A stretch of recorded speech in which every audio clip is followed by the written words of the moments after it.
Good afternoon. I'm Dr. Terry James Gingrass, and this is Dr. G's ADHD Chat. And we're the show that's trying to make the world safe for ADHD. I am, as I tell you every week, a clinical psychologist and neuropsychologist in private practice with a practice that's maybe half ADHD children and adults.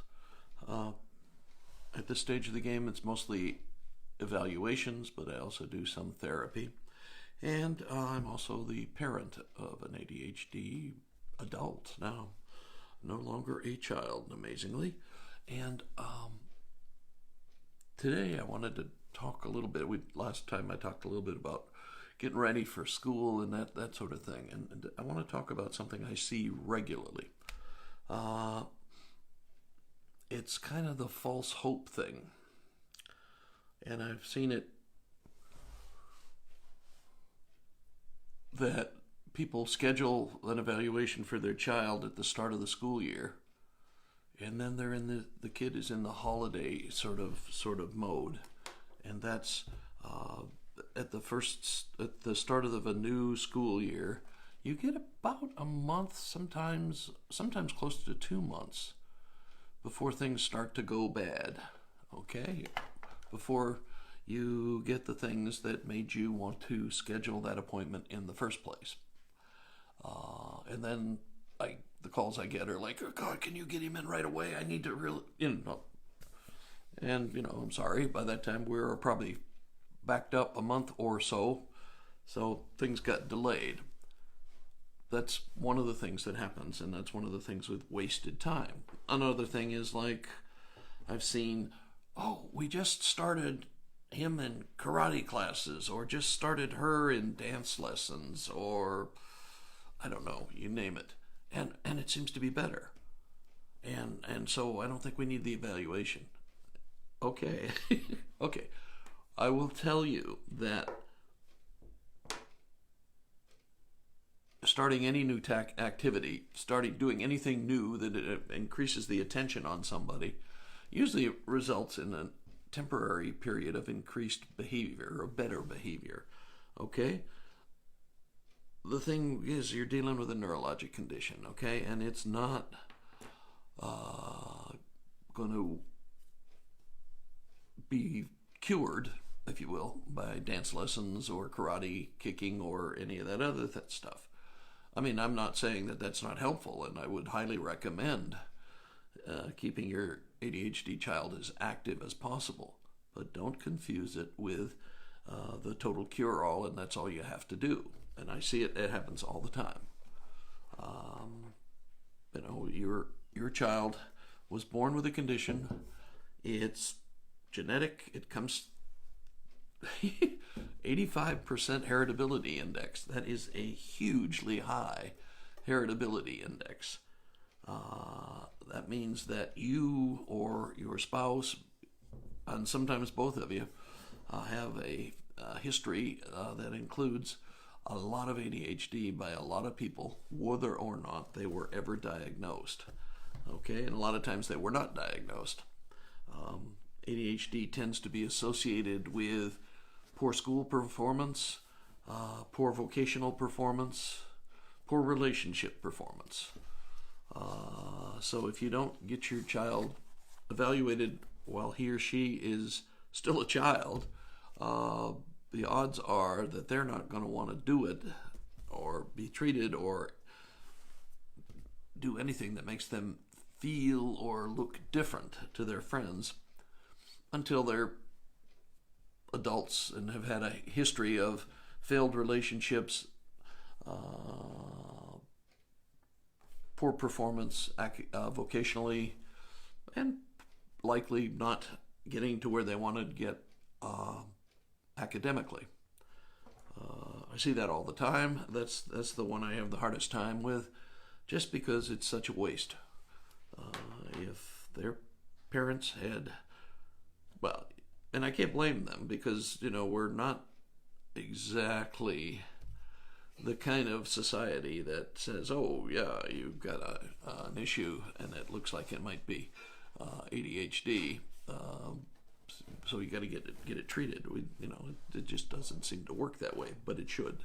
Okay, if you want your child to have the best chance at a successful adulthood, you've got to get them identified early and start treatment early, so that by the time they hit high school, they have adjusted to a lot of the things that they need to adjust to. And they've learned how to compensate for having problems with emotional regulation, having problems with organization, having problems with time management, just organization in general. That means they've probably already got the tools on board to get through high school. And if you've got the tools on board to make it through high school, that doesn't depend on mommy and daddy looking over your shoulder all the time. You got a fair chance of making it through college. But the thing I'm talking about now is most every kid, ADHD, regardless of how bad it is or how extreme it is, will have a period of time when starting a new school year where it seems like things might be better. And usually that only lasts a month, maybe 6 weeks, and then you start having the same problems that you've always had. Two things.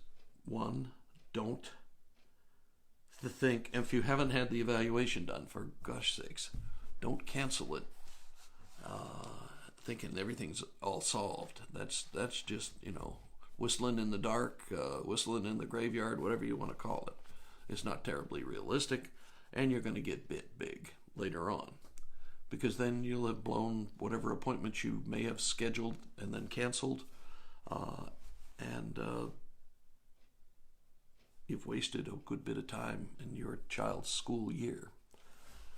I highly recommend, while you're in this, I guess we could call it a holiday period. I'm not sure if that's the most appropriate term, but as long as you're having that period where they're kind of adjusting and figuring things out and that kind of thing and getting comfortable, and them being comfortable is probably when you're going to start having troubles.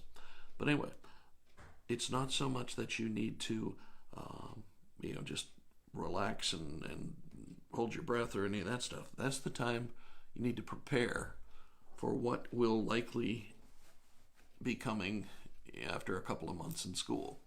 And that means if you've already identified your child as having ADHD and you've already set up a 504 plan, you need to make sure that all of his or her teachers are aware of that 504 plan. I am continually amazed at a child I'm not amazed at the child, I'm amazed at the teachers of the child who's been identified with ADHD for 3 or 4 years, and the teacher still is not aware that there's a 504 plan. I don't know how that happens, but it happens pretty regularly, and it's all over the place where I live.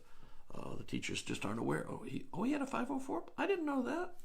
Now, they could be blowing smoke up my skirt, but I don't think so.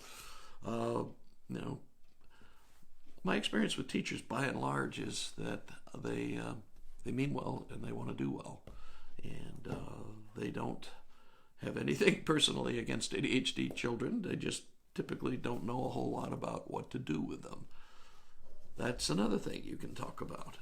First of all, you need to review the 504, make sure they are aware that there is such a thing, and give them a copy of it, for crying out loud. Have an extra copy with you and give it to them and go over it step by step, bit by bit, accommodation by accommodation, so they're aware of it. And this includes any ancillary staff, like teachers' aides, even the coach. Usually the coaches are different from the teachers, and they may be a little harder to get to, and get them concerned and on the ball for accommodations. But you need to do that, so you don't waste this time you've got where things are apparently going well. This is not, of course, to, make everybody all, oh God, here it's going to come, no matter what, it's going to happen. I mean, but realistically, you have a child with a neurologic condition. The neurologic condition is based on some fancy things going on with neurotransmitters that doesn't happen with everybody. So your job is to expect things to pretty much stay the same if there have been no changes in training, acceptance of the need for training with your young person, with your daughter or son. If they aren't saying, oh, I used meditation today to help myself calm down, or ooh, writing down stuff in that organizer really was helpful to me. That made it a lot easier to do such and such, or ooh, I talked to Betty about her doing notes for me, and I'd help her with ideas for essays or something.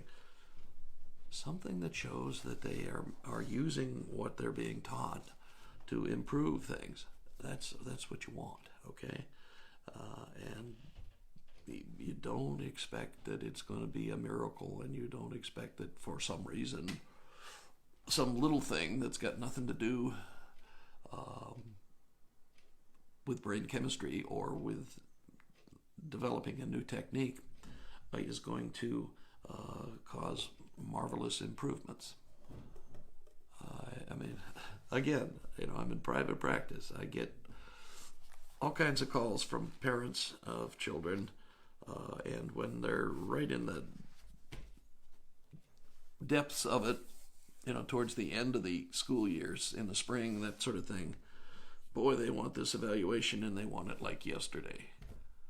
But, sometimes over the summer they think, oh, well, as long as he's paddling the canoe at the lake, everything's great. Well, maybe, but understand that's probably not going to last when you put him back in school.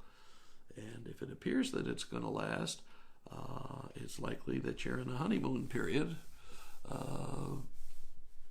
where everything is temporarily going really well, but it likely won't last. And I'm not trying to depress you or anything, that sort of thing. Just want you to be realistic about it, and want you to use the time you're given, where you're not having to deal with crisis after crisis, to get ahead of the game a little bit, which involves making sure everybody on the team, if you will, teachers, school administrators, secretaries even, whoever you can get, make sure that they're on board. Make sure that they, for gosh sakes, know there's a 504 plan. Make sure they know what's in the 504 plan. I don't know how many times I've heard parents say, I was talking to the teacher and she didn't even know that there was yeah. Don't know how. Shouldn't happen, but it does. Happens all the time. Even IEPs sometimes are and that's a way more formal arrangement than a 504. But Lord, and for those of you who aren't sure, 504 plans they are under the Americans with Disabilities Act, and they allow for accommodations, changes in the day-to-day functioning that make it so that the problems with executive functioning and control of attention and so on do not interfere with getting the ability to get an education. And that includes things like usually testing in a distraction-free environment, preferential seating, that is sitting them somewhere, usually close to the teacher, and there are other accommodations, but those are kind of probably the two. Sometimes extra time for testing, although that's a little bit controversial, but it's very routine that a child with ADHD will get like 50% more time to take a test and so on. So that's where we are accommodation wise, and that's 504 plan. And then IEPs are individual education plans, and those are typically for folks who have like learning disabilities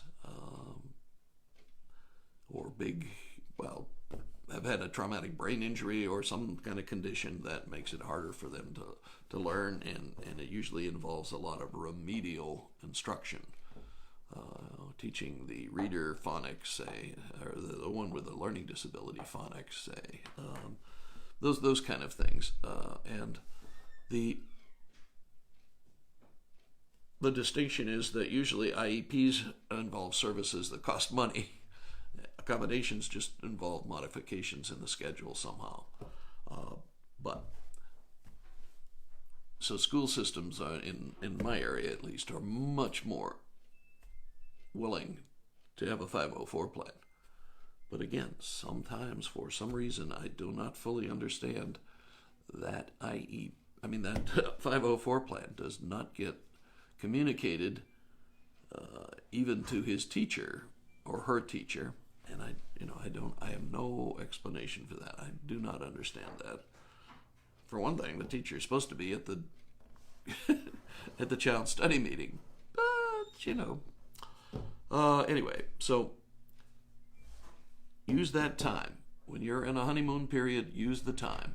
Use the time to ensure that your ducks are all in a row, that you've talked to the people you probably should have talked to anyway at the start of the year, that you've made sure everybody is intimately familiar with the 504 plan, and any special procedures or things you'd like to have done that have generally been agreed to. That's the time. And do not get yourself fooled when you're in the midst of a honeymoon period. Do not take that as a miracle has happened. Very, very, very unlikely. I mean, you may have lucked out and you have found by accident probably the one teacher that your son or daughter is really going to click with, and you're going to have a whole great school year. And if that seems to be the way it's going, congratulations. I wish you the best. But I've seen a lot of children's report cards for their whole academic career, pretty much. And you'll see big peaks and valleys, a lot of times depending on the teacher. And, well, most of the time, depending on the teacher. And so you can't